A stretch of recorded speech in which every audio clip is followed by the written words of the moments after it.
ಸ್ವಯಂ ಟೈಮ್ಸ್ ಬಂಧುಗಳೇ, ನಾನು ವಸಂತ್ ಕುಮಾರ್. ತಾವು ಕಳೆದ ಒಂದು ತಿಂಗಳ ಹಿಂದಿನ ದಿನಗಳನ್ನು ಅವಲೋಕನ ಮಾಡ್ತಾ ಹೋದರೆ ಹಾಸನದಿಂದ ಮಂಗಳೂರಿಗೆ ಭಾಳಷ್ಟು ಗೋಮಾಂಸ ಹಾಕಿಕೊಂಡು ಬರುವ ವಾಹನಗಳು, ಜೊತೆಗೆ ಗೋವುಗಳನ್ನು ಕಡಿಲಿಕ್ಕಾಗಿ ಕೊಂಡೋಗುವ ವಾಹನಗಳು ರಾತ್ರಿ ಹೊತ್ತಿನಲ್ಲಿ ತಿರುಗಾಟ ಮಾಡ್ತೇವೆ. ಅಲ್ಲಿಯ ಏನು ಹಿಂದೂ ಕಾರ್ಯಕರ್ತರು ಅವುಗಳನ್ನು ಬೆನ್ನಟ್ಟಿ ಅವುಗಳನ್ನು ಚೇಸ್ ಮಾಡಿ ಪೊಲೀಸರ ಸಹಕಾರದಿಂದ ಅವರನ್ನು ಬಂಧಿಸುವಂಥ ಕಾರ್ಯ ಮಾಡ್ತಿದ್ದಾರೆ. ಈಗ ಇದರಲ್ಲಿ ನಾವು ಭಾಳಷ್ಟು ಗಂಭೀರವಾಗಿ ಆಲೋಚನೆ ಮಾಡೋ ವಿಚಾರ ಏನಂತ ಕೇಳಿದರೆ, ಹಾಸನದಿಂದ ಮಂಗಳೂರಿಗೆ ಅವ್ರು ಬರೋದು ರಸ್ತೆಯಲ್ಲಿ ಅಲ್ಲಲ್ಲಿ ಚೆಕ್ ಪೋಸ್ಟ್ಗಳಿರ್ತವೆ. ಇವರು ಯಾರು ಕೂಡ ಚೆಕ್ ಪೋಸ್ಟ್ ಹತ್ರ ಗಮನ ಕೊಡೋದಿಲ್ಲ ಅಂತ ಹೇಳುವಂಥದ್ದು ಗಂಭೀರ ಪ್ರಶ್ನೆ ಒಂದು. ಎರಡನೇದಾಗಿ, ರಾತ್ರೋರಾತ್ರಿ ಈಗ ಎಲ್ಲಿ ಹಿಂದೂ ಕಾರ್ಯಕರ್ತರನ್ನು ಬೆನ್ನಡ್ತಾರೆ, ಉಳಿದ ವ್ಯವಸ್ಥೆಗೆ ಅದು ತಿಳಿಯೋದಿಲ್ವ ಹೇಳುವಂಥದ್ದು ಇನ್ನೊಂದು ಪ್ರಶ್ನೆ. ಈಗ ಪ್ರತಿ ರಾತ್ರಿ ಕೂಡ 2 ಗಂಟೆ 3 ಗಂಟೆ ರಾತ್ರಿಗೆ ಹಾಸನದಿಂದ ಮಂಗಳೂರಿಗೆ ಬರುವ ವಾಹನಗಳು ಭಾಳಷ್ಟು ಹೆಚ್ಚುತ್ತಾ ಇವೆ, ದಿನೇ ಹೆಚ್ಚುತ್ತಾ ಇವೆ. ಇದು ಭಾಳಷ್ಟು ನೋವುಂಟು ಮಾಡುವ ವಿಚಾರ. ಒಂದು ಕಡೆ ಗೋಹತ್ಯೆ ಕಾನೂನು, ಇನ್ನೊಂದು ಕಡೆ ಗೋಹತ್ಯೆ ನಿರಂತರ, ಇವೆರಡರ ನಡುವೆ ಒಂದಷ್ಟು ತಾಕಲಾಟ ಆರಂಭವಾಗಿದೆ.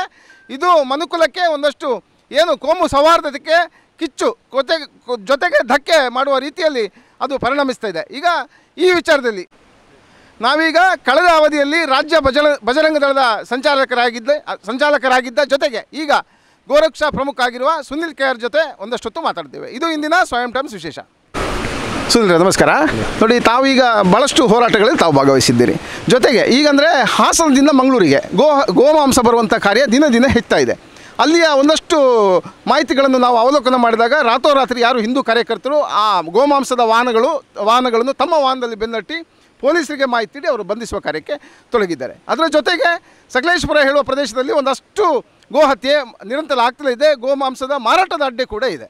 ಈಗ ಎಲ್ಲ ತಿಳಿದಿದ್ದು ಕೂಡ ಈ ವ್ಯವಸ್ಥೆ, ಆಡಳಿತ ವ್ಯವಸ್ಥೆ ಸುಮ್ಮನೆ ಕೂತಿದೆ ಹೇಳುವಂಥ ಗಂಭೀರ ಆರೋಪವನ್ನು ಜನರೇ ಮಾಡ್ತಾರೆ. ಯಾಕಂದರೆ ಅದರ ಬಗ್ಗೆ ಕಾನೂನು ಏನು ಕ್ರಮ ಕೈಗೊಂಡಿಲ್ಲ ಅಂತ. ಈಗ ತಾವು ರಾಜ್ಯದ ಗೋರಕ್ಷಾ ಪ್ರಮುಖರು, ಈಗ ಈ ವಿಚಾರದಲ್ಲಿ ನಿಮ್ಮ ಅಭಿಪ್ರಾಯ ಏನು? ಇವತ್ತು ನೀವು ಹೇಳಿದ ಹಾಗೆ ಸಾರ್ವಜನಿಕರು ಆರೋಪಗಳನ್ನು ಮಾಡ್ತಾ ಇದ್ದಾರೆ. ಆ ಸಾರ್ವಜನಿಕರು ಆರೋಪಗಳನ್ನು ಮಾಡಲಿಕ್ಕೆ ಕಾರಣ ಇವತ್ತು ವಿಶ್ವ ಹಿಂದೂ ಪರಿಷತ್ತಿನ ಅಥವಾ ಹಿಂದೂ ಸಂಘಟನೆ ನಿರಂತರ ಜಾಗೃತಿಯ ಫಲಶ್ರುತಿ ಯಾವುದಂತ ಕೇಳಿದರೆ, ಈ ಒಟ್ಟು ಇಡೀ ಹಿಂದೂ ಸಮಾಜ ಎದ್ದು ನಿಂತಿದೆ. ಈ ರೀತಿಯ ಗೋಕಳ್ಳತನ ನಡೆದಿದೆ. ಇವತ್ತು ಹಾಸನದಿಂದ ಮಂಗಳೂರು ಇರ್ಬೋದು, ಹಾಸನದಿಂದ ಬೆಂಗಳೂರು ಇರ್ಬೋದು, ಅಥವಾ ಸಕಲೇಶಪುರ ವ್ಯಾಪ್ತಿಯ ಬೇರೆ ಕಡೆಗಳಲ್ಲಿ ಇವತ್ತು ನಿರಂತರವಾಗಿ ಏನು ಗೋವಿನ ಕಳ್ಳತನ, ಗೋವಿನ ಸಾಗಾಟ ಅಥವಾ ಕಸಾಯಿಖಾನೆಗಳು, ಅಕ್ರಮ ಕಸಾಯಿಖಾನೆಗಳಲ್ಲಿ ನಡೀತಾ ಇದೆ. ಇದನ್ನು ನಿಲ್ಲಿಸಲಿಕ್ಕೆ ಒಂದು ಇಚ್ಛಾಶಕ್ತಿ ಬೇಕು ಎನ್ನುವುದನ್ನು, ಈ ಸರ್ಕಾರಕ್ಕೆ ಇಚ್ಛಾಶಕ್ತಿ ಬೇಕು ಮತ್ತು ಕಾನೂನು ವ್ಯವಸ್ಥೆ ಇದನ್ನು ಸರಿಯಾಗಿ ಪಾಲನೆ ಮಾಡಬೇಕು. ಇವತ್ತು ಗೋಹತ್ಯೆ ನಿಷೇಧ ಕಾನೂನು ಇವತ್ತು ಸರ್ಕಾರದ ಇವತ್ತು ಅಸ್ತಿತ್ವದಲ್ಲಿದೆ. ಅದನ್ನು ಸರಿಯಾಗಿ ಪಾಲನೆ ಆಗ್ತಾ ಇದ್ದರೆ ಈ ರೀತಿಯಾದಂತಹ ಯಾವ ಗೋವಿನ ಸಾಗಾಟ ಇರ್ಬೋದು, ಅಕ್ರಮ ಕಸಾಯಿಖಾನೆಗಳಿರ್ಬೋದು, ಎಲ್ಲವೂ ಕೂಡ ನಿಲ್ಲಕ್ಕೆ ಕಾರಣ ಆಗ್ತಿತ್ತು.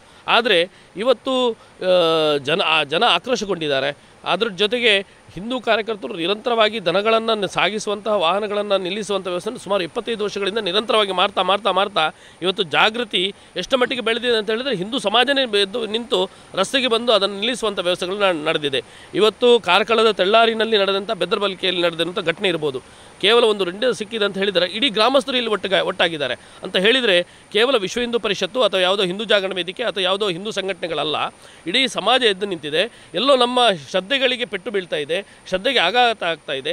ಹಾಗಿರಬೇಕಾದ್ರೆ ಅದನ್ನು ನಿಲ್ಲಿಸುವಂಥ ವ್ಯವಸ್ಥೆಗಳಾಗಬೇಕು. ಇವತ್ತು ಜನರ ಒಟ್ಟು ಆಗ್ರಹ ಇರುವಂಥದ್ದು ಈ ಗೋವಿನ ಕಳ್ಳತನ, ಗೋಹತ್ಯೆ ಅಥವಾ ಕಸಾಯಿಖಾನೆಗಳು, ಅದನ್ನು ನಿಲ್ಲಿಸುವಂಥ ವ್ಯವಸ್ಥೆಗಳನ್ನು ಮಾಡಬೇಕು. ಯಾವಾಗ ಕಾನೂನಿನ ಇವತ್ತು ಸಂವಿಧಾನದ ಚೌಕಟ್ಟಿನಲ್ಲಿ ನಾವು ಮಾಡಲೇಬೇಕಾಗುತ್ತೆ. ಇವತ್ತು ಯಾವುದೋ ಒಂದು ರೀತಿಯ ಹೇಳಿಕೆಗಳನ್ನು ಕೊಟ್ಟರೆ ಅಥವಾ ಯಾವುದೋ ರಾಷ್ಟ್ರೀಯ ವಿಚಾರಧಾರೆಗಳನ್ನು ಜನಗಳ ಮುಂದೆ ಇಟ್ಟರೆ ಇವತ್ತು ಕೇಸ್ಗಳಾಗುವಂಥ ಪರಿಸ್ಥಿತಿಯಲ್ಲಿ ನಾವಿದ್ದೇವೆ. ಹಾಗಿರುವಾಗ ನಾವು ಅದನ್ನು ಯೋಚನೆ ಮಾಡಬೇಕು. ಇವತ್ತು ಸರ್ಕಾರ ಯೋಚನೆ ಮಾಡಬೇಕು. ಇಲ್ಲಿ ನಾವು ಗೋವಿನ ಹತ್ಯೆ ನಿಲ್ಲಿಸಲೇಬೇಕು, ಗೋ ಕಳ್ಳತನ ನಿಲ್ಲಿಸಬೇಕು, ಅಕ್ರಮ ಕಸಾಯಿಗಳನ್ನು ಮುಚ್ಚಲೇಬೇಕು ಎನ್ನುವಂಥದ್ದು ಯಾವುದೋ ತುಷ್ಟೀಕರಣಕ್ಕಾಗಿ ಈ ರೀತಿಯ ನೀವು ವ್ಯವಸ್ಥೆಯನ್ನು ಮಾಡಬೇಡಿ. ನೀವು ಗೋಹತ್ಯೆಯನ್ನು ನಿಲ್ಲಿಸಿ, ಇವತ್ತು ಗೋ ಕಳ್ಳತನವನ್ನು ನಿಲ್ಲಿಸಿ, ಅಕ್ರಮ ಕಸಾಯಿಗಳನ್ನ ಮೊದಲೇ ಪತ್ತೆ ಹಚ್ಚಿ ಅದನ್ನು ಬಂದ್ ಮಾಡುವಂಥ, ಯಾರ್ಯಾರು ಮಾಡ್ತಾ ಇದ್ದಾರೆ ಅವರ ಮೇಲೆ ಕೇಸ್ಗಳನ್ನು ಹಾಕಿ ಯಾವ ಕಾನೂನು ಇದೆ ಆ ರೀತಿಯಾಗಿ ನೀವು ಕ್ರಮಗಳನ್ನು ತೆಗೆದುಕೊಳ್ಳಿ ಎನ್ನುವಂಥದ್ದು ಆಗ್ರಹ ಇರುವಂಥದ್ದು. ಇವತ್ತು ನೀವು ನೋಡಿರ್ಬೋದು, ಯಾವುದೋ ಗೋವನ್ನು ರಕ್ಷಣೆ ಮಾಡುವಂತಹ ಕಾರ್ಯದಲ್ಲಿ ನಿರಂತರವಾಗಿ ತೊಡಗಿಸಿಕೊಂಡಾಗ ಕೇವಲ ಅಲ್ಲಿ ಯಾವುದೇ ಗಲಾಟೆಗಳಾಗೋದಿಲ್ಲ ಅಥವಾ ಯಾವುದೋ ಅಕ್ರಮ ಕೂಟ ಆಗೋದಿಲ್ಲ. ಹಾಗಿರಬೇಕಾದ್ರೆ ಗೋವನ್ನು ನಿಲ್ಲಿಸಿ ಪೊಲೀಸರಿಗೆ ಒಪ್ಪಿಸಿದರೂ ಕೂಡ ಅಲ್ಲಿ ಗೋವನ್ನು ಹಿಡಿದಂಥ ಕಾರ್ಯಕರ್ತನ ಮೇಲೆ ಹಿಂದೂ ಬಂಧುಗಳ ಮೇಲೆ ಕೇಸ್ಗಳಾಗುತ್ತೆ.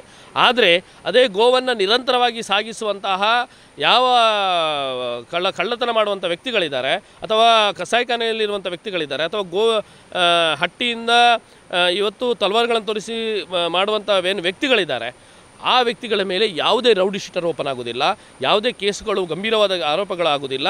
ಅವರನ್ನು 2-3 ದಿವಸದಲ್ಲಿ ಹೊರಗೆ ಹೋಗುವಂಥ ಕೆಲಸಗಳಾಗುತ್ತೆ. ಹೀಗಿರಬೇಕಾದ್ರೆ ನಾವು ಯೋಚನೆ ಮಾಡಬೇಕು ಯಾವ ರೀತಿಯಾದಂಥ ತುಷ್ಟೀಕರಣ ಇವತ್ತು ನಡೀತಾ ಇದೆ ಎನ್ನುವಂಥದ್ದನ್ನು.